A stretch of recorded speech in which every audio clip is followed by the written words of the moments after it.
11 കൊല്ലക്കാലം ഹബീബായ നബി സല്ലല്ലാഹു അലൈഹി വസല്ലം തങ്ങളെ മുത്തുനബി തങ്ങളെ ഒട്ടിച്ചേർന്നുകൊണ്ട് നടന്ന ഒട്ടകമായിരുന്നില്ലേ ഖസ്വാഗ് എന്ന് പറയുന്ന ഒട്ടകം.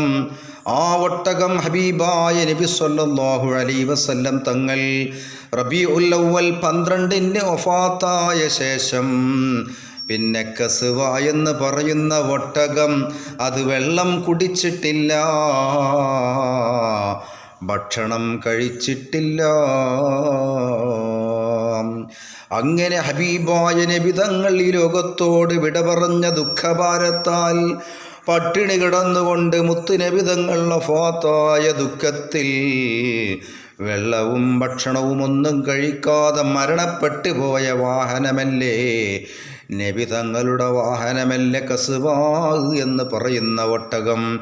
എത്ര വലിയ ഭാഗ്യമാണതിന് കിട്ടിപ്പോയത്.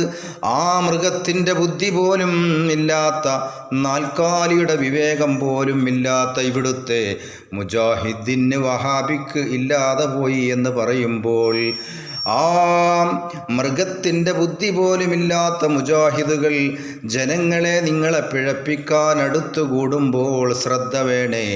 അവരുടെ പിഴവിൽ അകപ്പെട്ടാൽ നമ്മളുടെ പരലോകം പരാജയമാണ്.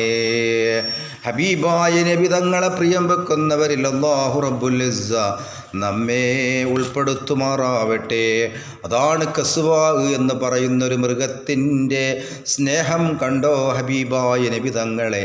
ആ മൃഗത്തിൻ്റെ ബുദ്ധി പോലും ഇന്നിവിടുത്തെ വഹാബിക്കില്ലാതെ പോയി.